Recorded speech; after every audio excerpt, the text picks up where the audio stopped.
Hello everyone. आपके बीच में फिर से एक नया टॉपिक को लेके आए हैं, वो है मिसलेनियस मटेरियल। तो जैसे हम जानते हैं कि एसबीटी सिलेबस के अनुसार से एसीटीई में फर्स्ट यूनिट है आपका एडवांस कंस्ट्रक्शन मटेरियल, उसका लास्ट टॉपिक है मिसलेनियस मटेरियल। तो हम सिलेबस के अनुसार से जाएंगे तो देखेंगे सिलेबस में आपका क्या दिया हुआ है। पहले हम लोग को जानना है property and uses of acoustic material, उसके बाद वॉल क्लाइडिंग जानना है आपको, उसके बाद प्लास्टर बोर्ड जानना है, माइक्रो सिलिका जानना है, आर्टिफिशियल सैंड, बॉन्डिंग एजेंट, एडिसिव्स। तो इसके बारे में हम अभी विस्तार रूप से जाएंगे। तो सबसे पहले ये जानेंगे कि मिसलेनियस मटेरियल किसको बोलते हैं। मिसलेनियस मटेरियल उसी चीज़ को बोलते हैं जो बिल्डिंग में इंटीरियर और एक्सटीरियर में जो यूज़ हो, उसी को हम मिसलेनियस मटेरियल कहते हैं। तो आपका अभी हम सिलेबस के अनुसार से चलेंगे कि क्या हमको पढ़ना है। तो सबसे पहले हमको पढ़ना है एक्वेस्टिक मटेरियल। तो एक्वेस्टिक मटेरियल किसे बोलते हैं? When the sound intensity is more, then it gives the greater trouble and nuisance to the particular area, like auditorium, cinema hall, studio, recreating center, entertainment hall, college reading hall.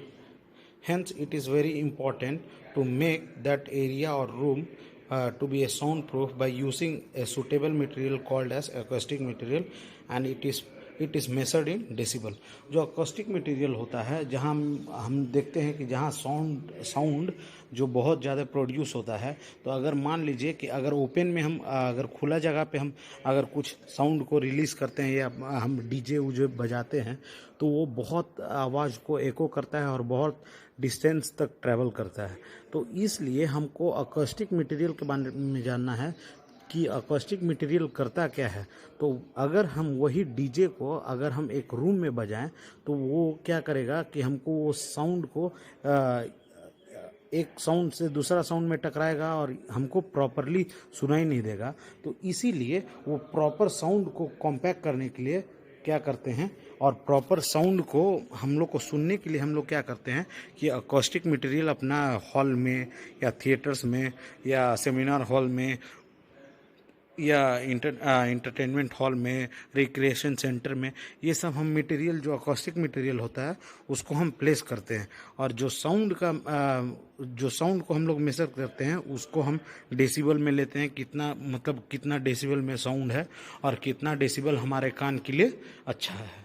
तो अभी देखेंगे types of acoustic material. तो यहाँ पे बहुत सारा type है acoustic material का।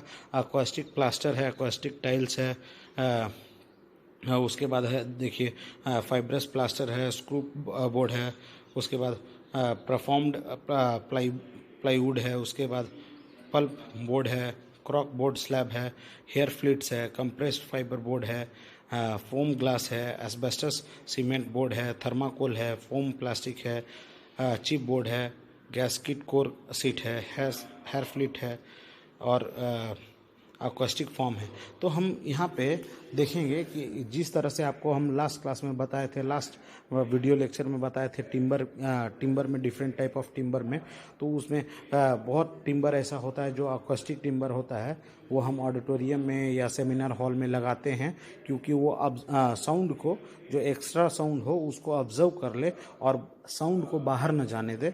तो इस तरह से हम अकॉस्टिक मतलब उस रूम को साउंड प्रूफ करने के लिए, वो साउंड को बाहर न जाने के लिए वो हम यूज़ करते हैं, उसी को हम अकॉस्टिक मटेरियल कहते हैं, जो अगर एक रूम में या सेमिनार हॉल में लग जाए और साउंड को बाहर न जाने दे। उसके बाद देखेंगे अकॉस्टिक मटेरियल का प्रॉपर्टीज़ क्या है। Sound energy is captured and observe. जो साउंड एनर्जी है वो कैप्चर कर लेता है और ऑब्जर्व करता है, एक्सेस ऑफ साउंड को बाहर नहीं जाने देता है। It have low reflection and high absorption of sound. ये क्या है कि लो रिफ्लेक्ट करता है, मतलब कम रिफ्लेक्ट करता है। जो साउंड टकराता है उस बोर्ड पे, ये जो अकॉस्टिक मटेरियल जो भी रहता है वो सेमिनार हॉल में या थिएटर्स में, तो जब साउंड उस पर टकराता है तो वो रिफ्लेक्ट बहुत साउंड को कम करता है, वेरस ऑब्जर्व बहुत करता है। तो वो उसका रिफ्लेक्शन कम रहने के कारण वो अकॉस्टिक मटेरियल है। Higher density improve the sound absorption efficiency at lower frequency। तो हायर डेंसिटी का जो साउंड होता है, higher density improve the sound absorption. जो हायर डेंसिटी का मटेरियल होता है तो वो साउंड बहुत ज़्यादा ऑब्जर्व करता है, और जो उसका एफिशिएंसी है लोअर फ्रीक्वेंसी, और वो कम फ्रीक्वेंसी को बाहर आने देता है। Higher density material help to higher density material help to maintain the low flammability performance, hence acoustic material should have higher density। तो जो acoustic material है उसको higher density में रहना चाहिए, क्योंकि वो साउंड को ऑब्जर्व करेगा और लो फ्रीक्वेंसी को बाहर निकालेगा। It control the sound and noise level from machines and other source of environment. हम इन्वायरमेंट से, अदर सोर्स से हम कर सकते हैं। अगर हम लोग प्लान करते हैं तो वो भी एक तरह से उसमें जो टिम्बर होता है वो अकॉस्टिक मटेरियल का काम करता है, जो साउंड को ऑब्जर्व करता है, और बहुत तरह से मशीन से भी हम उसको कम कर सकते हैं। Acoustic material reduce the energy of sound waves by passing through. तो ये क्या करता है, जो जब साउंड वेव पास करता है अकॉस्टिक मटेरियल से तो उसका वेव को कम करता है। It surprise echo, reverberation, resonance and reflection. ये क्या करता है कि जो साउंड है उसको रिफ्लेक्शन से बचाता है अकॉस्टिक मटेरियल, और एको नहीं होने देता है, जो वेव्स करके होता है वो नहीं होने देता है, वाइब्रेशन मोड में जो साउंड जाता है उसको नहीं होने देता है। उसके बाद देखेंगे यूसेस ऑफ अकॉस्टिक मटेरियल। तो यूसेस ऑफ अकॉस्टिक मटेरियल क्या है, तो जिस तरह से हम प्रॉपर्टी देखें तो अगर प्रॉपर्टीज़ में हम देखते हैं कि वो इस तरह से ऑब्जर्व करता है, यहाँ यूज़ होता है, तो अभी यूसेस देखेंगे सेपरेटली कि कहाँ ये अकॉस्टिक मटेरियल यूज़ होता है। तो सबसे पहले अकॉस्टिक मटेरियल क्या होता है कि वो नॉइस को रिड्यूस करता है और नॉइस ऑब्जर्विंग मटेरियल होता है, तो ये सबसे बड़ा यूसेस है अकॉस्टिक मटेरियल का। उसके बाद it makes the sound more audible which is clear to listen without any disturbance. तो वो जो एको होता है वो सब ऑब्जर्व करने के बाद जो साउंड जो प्रोड्यूस होता है वो बहुत क्लियर रहता है और स्वीट रहता है, जो हमारा कान को मतलब कान में सुनने से एकदम हम लोग को मन में सुकून आता है। लेकिन यही अगर आपको मतलब कोई डिस्टर्ब साउंड अगर कोई बाहर में बजा रहा है, एक्सेस अमाउंट ऑफ साउंड रहेगा तो उससे आप डिस्टर्ब हो सकते हैं। लेकिन जब वहाँ अकॉस्टिक मटेरियल लगा हुआ है अगर कोई रूम के अंदर या थिएटर्स के अंदर, तो वो आप थिएटर्स के अंदर जाके देख सकते हैं, जब वो साउंड भी बढ़ाता है तो आपको सुनने में प्रॉब्लम नहीं होता है। उसके बाद देखेंगे it surprise the echo and reverberation, reflection and resonance. जिस तरह से आपको हम प्रॉपर्टीज में बताएं उसी तरह से दिया गया है। Important specification for noise reductions and noise absorption product includes noise attenuations and noise reduction coefficient. जो ये होता है कि इम्पोर्टेंट स्पेसिफिकेशन से ये है कि वो नॉइस को रिड्यूस करता है और वाइब्रेशंस को बाहर नहीं जाने देता है, यही है उसके बारे में। उसके बाद देखेंगे कि acoustic foam and acoustic ceiling tiles observe the sound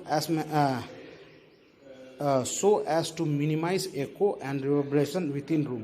जो वाइब्रेशन होता है और एको होता है, जो टाइल्स होता है वो जब रूम में लगा हुआ रहता है तो ये कम करता है। तो वो अकॉस्टिक मटेरियल में ये यूसेस है। साउंड प्रूफ डोर्स और विंडो, तो जो साउंड प्रूफ डोर्स और विंडो जो है वो भी क्या करता है, साउंड को रिड्यूस करता है, बाहर ट्रांसमिट होने से बचाता है। उसके बाद देखेंगे building techniques such as double walled construction और cavity wall construction and the strategical wall studs can improve the sound proofing of room। जो ये वॉल क्लाइडिंग है, केव वॉल है, केव वॉल कंस्ट्रक्शन और डबल वॉल कंस्ट्रक्शन जो है ये भी मतलब क्या करता है कि एको से और मतलब रिवर्बरेशन से हम लोग को बचाता है। जो वाइब्रेशन प्रोड्यूस होता है इससे हमको बचाता है और प्लीसेंट नॉइस को मतलब रहने देता है। जिस तरह से आप देख सकते हैं, अगर आप अपने घर में आप एक बार चिल्ला के देखिए तो उसमें जो कपड़ा टांगा हुआ रहता है, बेड रहता है, और वो जो होता है सब साउंड को ऑब्जर्व कर लेता है, इसलिए आपका क्लियर साउंड सुनाई देता है जो आप बोलना चाह रहे हैं। लेकिन आप वही रूम को खाली कर दीजिए, उसमें कोई मटेरियल मत रखिए और तब उसमें चिल्लाइए, तो आपका साउंड जो होगा वो रिवर्बरेट होगा और एको प्रोड्यूस करेगा। इससे सुनने में बहुत दिक्कत होता है। उसके बाद देखेंगे, अभी हम लोग देखेंगे वॉल क्लाइडिंग। वॉल क्लाइडिंग होता क्या है? The term cladding refers to a component that are attached to a primary structure of a building to form non-structure external surface. This is an opposed to the building in which the external surface are formed by external structural element such as masonry wall or applied surface such as render.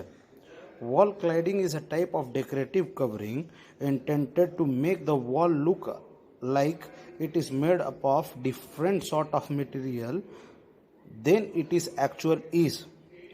Some of the most common examples are on outside of building, but cladding can also be artistic element in interior decoration. ये जो wall cladding क्या होता है कि wall cladding interior या exterior में एक ऊपर से लेयर चढ़ाया जाता है। अगर मान लेते हैं कि गर्मी का ज़्यादा मौसम है, तो गर्मी का मौसम में अगर हम वॉल क्लाइडिंग अगर रखते हैं तो वो टेम्परेचर डिफरेंस करता है। अगर जिसका घर लाल ईंटा से बना हुआ है तो हम क्या करेंगे कि एक मतलब जो मुर्गी वाला जाली होता है वो जाली को लेके और उसके पीछे में 4 थर्माकोल लगा के, अगर 5 इंची का दीवार है तो वो थर्माकोल को अरेंज करके और वो मुर्गी जाली को लगा के अगर उसके ऊपर प्लास्टर करने के बाद और पेंट कर देते हैं तो वो हमको क्या लगेगा कि ये वॉल 10 इंची का है और ये प्लास्टर्ड है। लेकिन यहाँ पे आपका रूम टेम्परेचर जो रहेगा बाहर का टेम्परेचर से अंदर का टेम्परेचर में बहुत डिफरेंस रहेगा। और ये एक्सटीरियर में हो सकता है। और इंटीरियर में क्या हो सकता है, आपका अगर दीवार मतलब मान लीजिए कोई पार्टीशन बोर्ड से बना हुआ है तो भी उसमें भी हम लोग क्या कर सकते हैं कि हम लोग डिफरेंट टाइप ऑफ स्ट्रक्चर का जिस तरह से अभी आपको बताएं कि वो जो जाली होता है जिसमें मुर्गी का फॉर्म में लगाया जाता है, जो छोटा छोटा जाली और छोटा छोटा गैप्स का रहता है, वो जाली को यूज़ करके अंदर में अगर डिफरेंट मटेरियल, चाहे आप एक वॉल बना रहे हैं उसमें पत्थर चिपकाया हुआ है लेकिन अंदर का जो वॉल है वो ईंटा से बना हुआ है, तो ये क्या बताता, वो दिखाता है कि ये वॉल तो पत्थर से बना हुआ है लेकिन वो एक्चुअली अंदर में वो ईंटा से बना हुआ रहता है, लेकिन जो लुक रहता है वो डिफरेंट रहता है। तो ये जो होता है इसको कहते हैं हम लोग वॉल क्लाइडिंग। उसके बाद देखेंगे कि प्लास्टर बोर्ड। प्लास्टर बोर्ड किसे कहते हैं देखेंगे। Plaster board is a panel made up of calcium sulfate dihydrate gypsum usually pressed between the facer and bakers. It is used to make the interior wall and ceiling. जो plaster board होता है, जिस तरह से हम लोग fall ceiling लगाते हैं उसी को प्लास्टर बोर्ड बोलते हैं। तो फॉल सीलिंग लगाते हैं तो ऊपर वाला स्ट्रक्चर कुछ और रहता है और जो दिखता है वो कुछ और रहता है। तो वो जो दिखता है स्ट्रक्चर जो हम लोग फॉल सीलिंग लगाते हैं तो वो फॉल सीलिंग क्या करता है, चाहे वो मतलब कोई कंप्रेस्ड मटेरियल होगा या थर्माकोल होगा, थर्माकोल का मतलब कोई अदर टिम्बर यूज़ करते हैं, आर्टिफिशियल टिम्बर यूज़ कर सकते हैं। तो यहाँ पे जो आर्टिफिशियल जो इंटीरियर वॉल डालते हैं और सीलिंग का जो डालते हैं आर्टिफिशियली जो फॉल्स डालते हैं उसको हम लोग प्लास्टर बोर्ड कहते हैं। This dry wall constructor became popular as quick alternative to the tradition lath and plaster. Plaster board is usually to help the builder and designer meeting building regulation to fire protection, acoustic insulation and thermal efficiency। अभी हम आपको बता रहे थे कि जो गर्मी मतलब जो बाहर का गर्मी है, जो बाहर का टेम्परेचर है वो अंदर का टेम्परेचर ये जो फॉल सीलिंग है या वॉल क्लाइडिंग को लगा के आपका दीवार का स्ट्रक्चर पे लगा के इंटीरियर या एक्सटीरियर में लगा के जो टेम्परेचर को मेंटेन कर दे। तो ये एक तरह से अगर जो अंदर में अगर सीलिंग में हो या इंटीरियर वॉल में हो तो उसको हम प्लास्टर बोर्ड कहेंगे। एक्सटीरियर में हो चाहे वॉल में 5 फीट पे हो, ये सबको क्या बोलेंगे, वॉल क्लाइडिंग बोलेंगे। तो ये प्लास्टर बोर्ड क्या करता है, फायर प्रोटेक्शन करता है, क्योंकि जो ऊपर वाला स्ट्रक्चर जो लगा हुआ है और अंदर का स्ट्रक्चर जो है, तो अंदर जो अगर आग पकड़ता है तो ऊपर वाला स्ट्रक्चर पे लगेगा तो वो फायर रेसिस्टेंट रहता है, तो अंदर वाला स्ट्रक्चर में लगने में उसका चांसेस बहुत कम है। उसके बाद आपका क्या है, अक्वेस्टिक इंसुलेशन। अक्वेस्टिक इंसुलेशन जो है, जो अगर हम ऊपर से एक्स्ट्रा लेयर डालते हैं और जो मतलब हम टिम्बर या मतलब प्लाई यूज़ करते हैं और चाहे थर्माकोल यूज़ करते हैं, तो वो साउंड ऑब्जर्विंग मटेरियल होता है, इसलिए अकॉस्टिक इंसुलेशन उसको बोला गया है। उसके बाद वो थर्मल इफिशिएंसी है, मतलब टेम्परेचर को डिफर करता है आउटर टेम्परेचर से इनर टेम्परेचर में। It can also help to control the consolidations of potential damage in area of high humidity. और ये क्या करता है, जहाँ मतलब हाई ह्यूमिडिटी मतलब ज़्यादा मतलब गर्मी का मौसम है, जहाँ ह्यूमिडिटी का मात्रा बहुत ज़्यादा है, तो वो बाहर का टेम्परेचर से अंदर का टेम्परेचर में वेरी करेगा। उससे आप जो हाई ह्यूमिडिटी से बच सकते हैं। उसके बाद प्लास्टर बोर्ड क्या होता है उसके बारे में देख लीजिए कि क्या यूज़ होता है इसका। Plaster board is use to help builders and designer to meet building regulations for fire protection, acoustic and thermal efficiency. It can also help in the controlling and consolidation and potential damage in the area of high humidity. माफ़ कीजिएगा, वही मतलब यहाँ पे मतलब copy हो गया है। तो ये जो आपको हम बताएं कि जो प्लास्टर बोर्ड होता है वो ह्यूमिडिटी को कंट्रोल कर सकता है। अगर ये प्लास्टर बोर्ड अगर आपका घर के इंटीरियर में लगा हुआ हो, जिस तरह से फॉल सीलिंग लगता है, तो ये है आपका plaster board. What type of plaster board are there? तो ये प्लास्टर बोर्ड जो है अकॉर्डिंग टू पर्पस वो अपना मतलब सेपरेट किया गया है। Plaster board they can provide fire performance, sound performance, thermal performance, acoustic performance, impact resistant, vapor, moisture, water resistance, weather deficient। ये जो है आपका, ये सब तरह से आपको मतलब प्लास्टर बोर्ड आपको हेल्प करता है इंटीरियर में।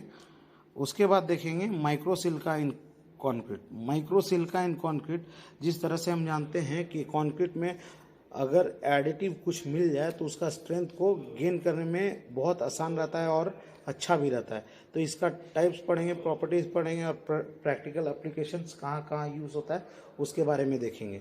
तो पहले देखेंगे माइक्रो सिलिका क्या है।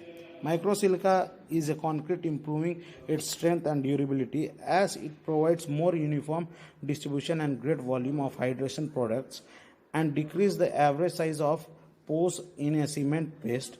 Micro silica, also called as silica fumes or consolidated silica fumes, it is a mineral admixture composed of very fine solid glassy sphere of silica dioxide. It is usually found as byproduct in industry manufacture of ferrosilica and metallic silica in high temperature electric arc furnace. तो ये क्या है, micro silica जो होता है ये ferrosilicon और मेटोलिक silicon से जब वो हाई टेम्परेचर पे इलेक्ट्रिक आर्क फर्नेस में वो जब जलता है तो ये माइक्रो सिलिका प्रोड्यूस होता है। ये माइक्रो सिलिका जो होता है कंक्रीट को इम्प्रूव करता है स्ट्रेंथ में और ड्यूरेबिलिटी में, और यही है आपका माइक्रो सिलिका जो हम अभी उसका टाइप्स देखेंगे और उसका प्रॉपर्टीज़ देखेंगे। पहला देखेंगे टाइप्स ऑफ माइक्रो सिलिका। तो टाइप्स ऑफ माइक्रो सिलिका में पहला होता है पाउडर माइक्रो सिलिका, उसके बाद कंसोलिडेट माइक्रो सिलिका, उसके बाद सैलरी माइक्रो सिलिका। तो ये पहला है पाउडर माइक्रो सिलिका में। तो effect of micro silica on concrete, तो क्या है इफेक्ट ऑफ फ्रेश कंक्रीट में क्या है, it reduce the segregation possibilities, so it is used as pumping aid. तो ये सेग्रेशन मतलब बहने का कैपेसिटी को बढ़ाता है, बहने का कैपेसिटी को सेग्रीगेशन मतलब इधर उधर बहने का, एक जगह चिपका के रखने का प्रॉपर्टी को बढ़ाता है और इधर उधर बहने का प्रॉपर्टी को घटाता है, इसलिए ये पंपिंग एड में यूज़ होता है। It almost eliminate bleeding, consequently finishing work shall be begin yearly. तो ये क्या होता है ब्लीडिंग, मतलब ये जो माइक्रो सिलिका है कंक्रीट को पकड़ के रखता है और बहने से बचाता है, उसी को कहते हैं ब्लीडिंग। तो उसको बचाता है, इसलिए ये फ्रेश कंक्रीट में यूज़ हो सकता है। Workability and consistency of the concrete decrease, workability and consistency जो होता है कंक्रीट का वो घट जाता है। आप देख सकते हैं फ्रेश माइक्रो सिलिका कंक्रीटिंग जिस तरह से हो रहा है। उसके बाद इफेक्ट ऑन हार्ड कंक्रीट, अब देखेंगे हार्ड कंक्रीट में क्या इफेक्ट करता है। The adding of microsilica improve the different aspect of hard concrete, which include compressive strength, hence flexural and tensile strength are improved as well. Bonding strength, abrasion resistant, reduced permeability. Therefore, it helps in protection of reinforcement steel from corrosions, impact and convection resistance, sulfate resistant, heat reduction, chemical resistant. ये सब जो है hard concrete में ये सब बचाता है। जिस तरह से कंप्रेसिव स्ट्रेंथ है, तो कंप्रेसिव स्ट्रेंथ में फ्लेक्सुरल और टेंसाइल स्ट्रेंथ को वो क्या करता है, बढ़ाता है। बॉन्डिंग स्ट्रेंथ को बढ़ाता है, अब्रेशन रेसिस्टेंट को बढ़ाता है और पानी का बहाव को कम करता है और इम्पैक्ट एंड कन्वर्सन रेसिस्टेंस को बढ़ाता है। सल्फेट रेसिस्टेंट मतलब जो एसिड रेन होता है तो उसमें सल्फेट का मात्रा ज़्यादा होता है, तो उसके लिए उससे वो डैमेज नहीं होता है। हीट रिडक्शन, उसमें कम गर्म होता है। उसके बाद केमिकल रेसिस्टेंट, वो मतलब केमिकल को रेसिस्ट करता है, उससे केमिकल से ये जल्दी रिएक्ट नहीं होता है। तो ये है हार्ड कंक्रीट में। उसके बाद देख सकते हैं कि bonding of micro silica with cement किस तरह से बॉन्ड किया गया है। आप देख सकते हैं कि सीमेंट है, ये जो गोल गोल है बड़ा बड़ा वो सीमेंट है, और उसके बाद अल्ट्रा फाइन पाउडर है जो आपका माइक्रो सिलिका है सीमेंट के साथ। उसके बाद प्रॉपर्टी ऑफ माइक्रो सिलिका में देखेंगे, micro silica is grey, nearly white to nearly black powder, sphericals particle less than 1 mm in the diameter. The bulk density of microsilica is based on the degree of densification and vary from 130 to 600 kilogram per meter cube. The specific gravity of microsilica range between 2.3 to 2.3 2.2 to 2.3। जो specific gravity माइक्रोसिलिका का very करता है 2.2 से 2.3 तक, और ये grey colour का होता है। और जिस तरह का आपका सीमेंट होता है उसी तरह का ये माइक्रोसिलिका होता है, क्योंकि सीमेंट में माइक्रोसिलिका एक्सेस अमाउंट में ऐड हुआ रहता है, इसलिए सीमेंट का कलर उस टाइप का दिखता है। उसके बाद एडवांटेज देखेंगे कि क्या है माइक्रोसिलिका का advantage. reduce thermal cracks caused by heat by cement hydration, improve durability to attack the sulfate and acidic water, reduce the yearly edge temperature rise. Silica fumes is cheap, therefore it is cost effective. It reduce the overall slab weight and cost.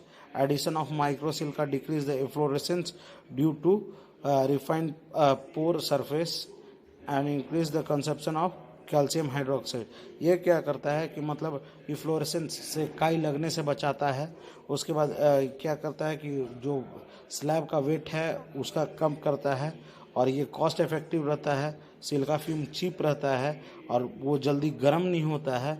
उसके बाद क्या करता है कि ये acid resistant रहता है, sulphate से जल्दी मिक्स नहीं होता है और कोई एसिड से जल्दी रिएक्ट नहीं करता है। और ये क्या होता है, थर्मल क्रैक, जो गर्मी के कारण जो दरार फटता है उससे ये बचाता है। तो ये सब माइक्रोसिलिका इसलिए सीमेंट में यूज़ करते हैं क्योंकि ये सब से बचाता है, और माइक्रोसिलिका कम रेट में है, इसलिए सीमेंट का आपका रेट नॉर्मली 300 से 400 तक आपको मिलता है। नहीं तो आपका सीमेंट का रेट, वाइट सीमेंट आप जाके खरीद सकते हैं तो उसका रेट आपको अराउंड 800 to 900 आपको मिलेगा। उसके बाद देखेंगे कि practical uses of micro silica in concrete, silica fume water concreting, waterproof concreting, high strength concreting, shotcrete, specifying for durability। तो इसका इमेज के साथ देख सकते हैं। It is used in the electrometer, polymer, refractory, ceramic and rubber applications. ये आपका देख सकते हैं कि माइक्रोसिलिका जो है पंप से कंक्रीट किया जा रहा है वॉल पे और इसको किया जा रहा है। उसके बाद हम लोग पढ़ेंगे आर्टिफिशियल सैंड के बारे में। आर्टिफिशियल सैंड क्या होता है पहले ये जान जाइए। आर्टिफिशियल सैंड, पहले सैंड जान जाइए कि सैंड को हम फाइन एग्रीगेट भी बोलते हैं, और जो सैंड होता है वो हम लोग नॉर्मली रिवर से हम लोग निकालते हैं। जो बड़ा बड़ा पत्थर, वो छोटा छोटा पत्थर इम्पैक्ट प्रेशर के अनुसार से वो टूट के छोटा छोटा मतलब बन जाता है, पार्टिकल बन जाता है। इसी को हम फाइन एग्रीगेट बोलते हैं। तो आर्टिफिशियल सैंड किसे बोलते हैं? अगर जिस जगह पे अगर हम रिवर नहीं हो और मतलब हमको बालू नहीं मिल रहा हो, सैंड नहीं मिल रहा हो, तो उस जगह पे हम लोग क्या करेंगे, जो गिट्टी होता है वो गिट्टी को जिस तरह से हम बड़ा पत्थर को तोड़ के हम लोग गिट्टी बनाते हैं, 10 mm चिप्स, 20 mm चिप्स जिसको हम 5/8 बोलते हैं, 40 mm बोलते हैं, मेटल उसको बोलते हैं। तो इसको हम जब बनाते हैं तो वो जो मेटल होता है, बड़ा बड़ा पत्थर होता है, उसको हम ग्राइंड करके, उसको हम क्रश करके और फाइन पाउडर में बना देते हैं, जो हम सीव एनालिसिस में 4.75 में हम लोग सीव करते हैं। तो वो जो चला जाता है तो वही होता है आर्टिफिशियल सैंड। तो हम लोग आर्टिफिशियल सैंड के बारे में पढ़ेंगे। Artificial sand is a crushed fine aggregate formed from the source of material and designed for the use in concrete and or for other specific product. Other source material which suggest strength, durability and the shape character should be used.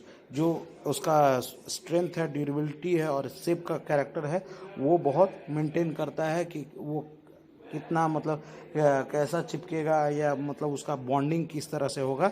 ये है आपका artificial sand के बारे में। तो अभी artificial sand के बारे में देखेंगे कि और क्या क्या होता है। जिस तरह अभी देख रहे थे कि आर्टिफिशियल सैंड जो बनता है हम लोग को तोड़ के, गिट्टी को तोड़ के बनता है, तो उसके बारे में जानेंगे कि किस तरह से उसको बनाया जाता है।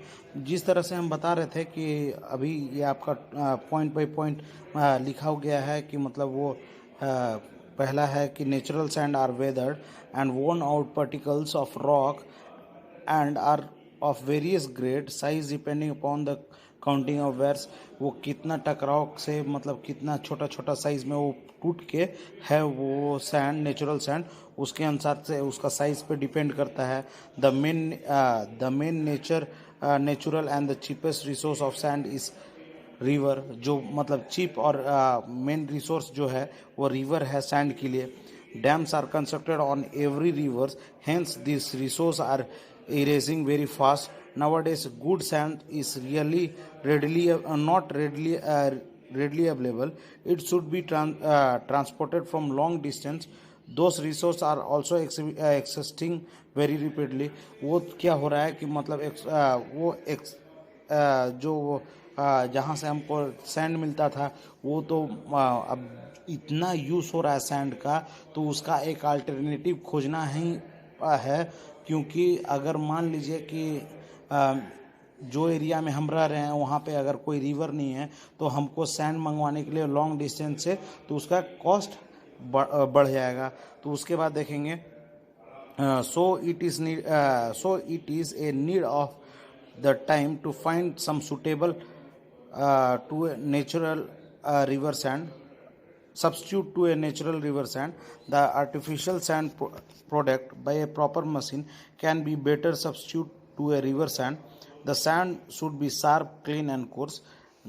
जिस तरह से देखते हैं कि जो रिवर का सैंड रहता है वो शार्प रहता है, क्लीन रहता है, कोर्स रहता है, तो इससे मतलब सीमेंट का मात्रा कम लगता है लेकिन वो स्ट्रेंथ उतना ही गेन करता है। उसी तरह से अगर हम सब्स्टिट्यूट रिवर सैंड का कोई कर रहे हैं तो इसी तरह से रहना चाहिए, शार्प रहना चाहिए, क्लीन रहना चाहिए और कोर्स रहना चाहिए। When fine particles are in a proper proportion the sand will be have less void, the cement require will be less when they will be less void in sand. अगर उसमें कम gap होगा, तो जब sand में कम gap होगा तो जो cement का मात्रा है वो भी कम लगेगा और उसका स्ट्रेंथ गेन उतना ही होगा जितना एक नॉर्मल सैंड में, रिवर सैंड में स्ट्रेंथ गेन होता है. There is a sieve designed for each grade. Gradation is made as per the use of sand. There are testing of sieve for testing of sand. A set of sieve with a square holes is available. Following are the sieves 4.75 mm, 2.365, 1.18, 600 micron, 300 micron, 150 micron. ये जो आपको हम बता रहे थे कि मतलब जो सीव है वो उसको नंबर से अरेंज कर देते हैं और उसमें वो सीव को हम लोग चलनी बोलते हैं. वो चलनी से हम लोग चाल के देखते हैं कि वो कितना पतला है और उसके अनुसार से जहाँ पे वो यूज़ हो सकता है वो आर्टिफिशियल सैंड को हम लोग सब्स्टिट्यूट में रिवर सैंड के जगह पे हम लोग आर्टिफिशियल सैंड को यूज़ करते हैं. और ये चलनी से चालने के बाद वो चलनी का नंबर है 4.75 mm का है, 2.36 mm का है, 1.8 mm का है, 600 माइक्रोन का है, उसके बाद 300 माइक्रोन्स का है, उसके बाद 150 mm माइक्रोन का है. उसके बाद देखेंगे बॉन्डिंग एजेंट किसको बोलते हैं. बॉन्डिंग एजेंट हम लोग जानते हैं कि बॉन्ड मतलब क्या होता है कि अगर दो सेपरेट पार्टिकल को अगर वो चिपका दे उसको हम बॉन्डिंग एजेंट बोलते हैं. तो बॉन्डिंग एजेंट का डिफिनेशन क्या है. Bonding agent are natural compound और synthetic material used to enhance the joint of individual member of a structure without employing mechanical fasteners. तो ये क्या है कि मतलब वो दो पार्टिकल को चिपका के एक मोनो पार्टिकल कर देता है बिना मैकेनिकल सपोर्ट के, बिना नट बोल्ट कसे हुए. यूसेस उसका क्या है. Repairing application such as bonding of fresh concrete, spread concrete और sand cement, repair mortar to harden concrete so the concrete has to be strength of a monolithic cast concrete factor affecting the bond between new and the old concrete, the strength and integrated of the old surface, the cleanness of the old surface. ये क्या होता है कि मतलब हमको वो bonding agent करने के पहले हमको क्या करना है, पुराना सरफेस को क्लीन कर देना है और नया बॉन्डिंग एजेंट को अगर मान लीजिए एक क्रैक है, पुराना कंक्रीट स्ट्रक्चर है उसमें क्रैक है, तो वो एरिया को वहाँ से साफ़ कर देना है और नया कंक्रीट का जो मसाला होता है, मोटर होता है, उसको अप्लाई करके उसको फिनिश कर देना है. तो वो दोनों के बीच में, पुराना कंक्रीट और नया कंक्रीट के बीच में जो बॉन्डिंग पैदा होता है उसी को बॉन्डिंग एजेंट बोलते हैं. उसके बाद पढ़ेंगे एडिसिव. एडिसिव के बारे में हम लोग जानते हैं कि एडिसिव किसको बोलते हैं. जो ग्लू होता है उसको हम एडिसिव कर सकते हैं, सीमेंट को एडिसिव कर सकते हैं, पेस्ट को एडिसिव कर सकते हैं. तो एडिसिव किसको बोलते हैं. जो गम जो चिपकाता है, वो चाहे वो सीमेंट हो, दो ईंटा को चिपकाता है तो वो एडिसिव है. पेपर को फेविकॉल चिपकाता है तो वो एडिसिव है. फेविकॉल दो लकड़ी का वुड को चिपकाता है तो वो एडिसिव है. तो adhesive is an non-metallic substance applied to one or both surface of a separate items to bind together and resist their separation. ये क्या होता है कि मतलब दो सेपरेट आइटम्स को एक मोनोलिटिक बनाता है, चिपका देता है और उसको रेसिस्ट करता है सेपरेशन. जब वो चिपका देता है तो उसको आप अलग नहीं कर सकते हैं. जिस तरह से आप फेविकॉल से दो पेपर को चिपका दीजिए, उसके बाद आप अलग कीजिएगा तो वो लेयर रह जाएगा और किनारे से पेपर आपका फट जाएगा. तो उसके बाद एडिसिव का प्रॉपर्टीज़ देखेंगे. Selection of structural strength adhesive for a specific application require performance criteria for several categories. First are bonding making properties that determine easy of use and in place of manufacturing cost. ये जो adhesive इसका property है, manufacturing cost में भी ये important करता है और इसका मैन्युफैक्चरिंग कॉस्ट भी कम रहता है. तो ये नॉर्मली हम सब जगह यूज़ कर सकते हैं एडिसिव।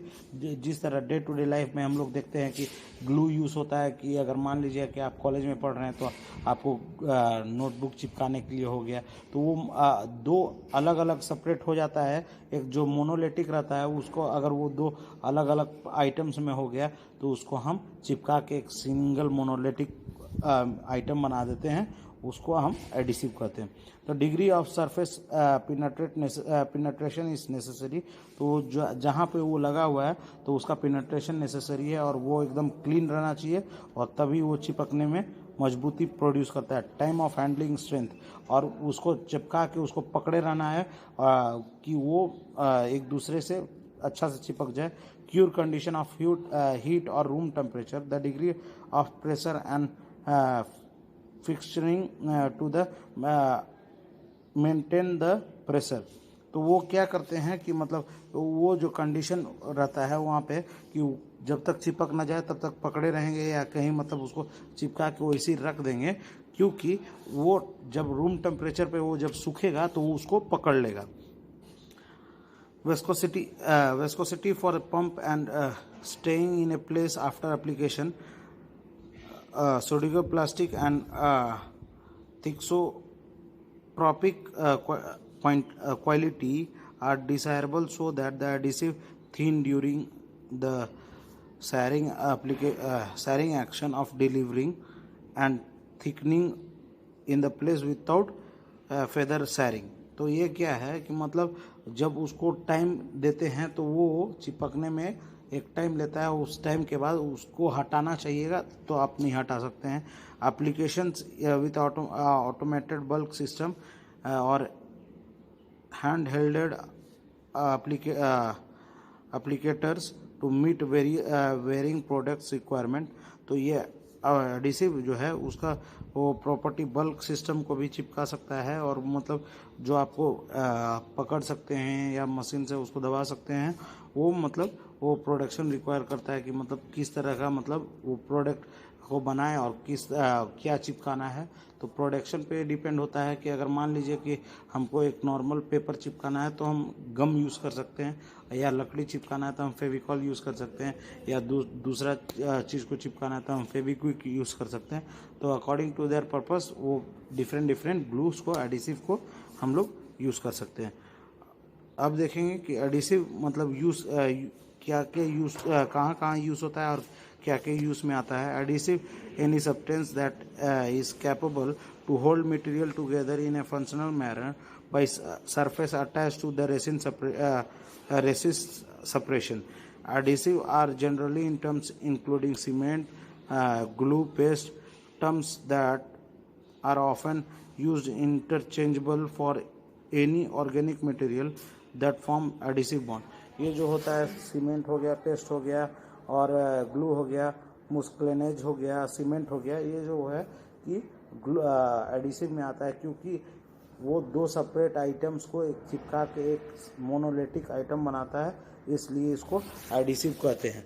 तो हम देखें आज मिसलेनियस मटेरियल में सबसे पहले कॉस्टिक मटेरियल देखें, और उसके बाद एडिसिव देखें, उसके बाद आपको देखें बॉन्डिंग एजेंट, उसके बाद आर्टिफिशियल सैंड देखें, उसके बाद देखें माइक्रोसिलिका। तो ये चारों आपका जो मतलब इम्पोर्टेंट। उसके बाद वॉल क्लाइडिंग देखें, उसके बाद प्लास्टर बोर्ड देखें। तो ये आपका जो भी टॉपिक्स है इसको आप अच्छा से पढ़िए और अपना एग्ज़ाम के लिए प्रिपेयर कीजिए। जो एसबीटी एग्ज़ाम जल्दी आने वाला है, आप और घर में रहिए और लॉकडाउन को फॉलो कीजिए, मम्मी पापा को टेक केयर कीजिए, respect your mom and dad. Thank you.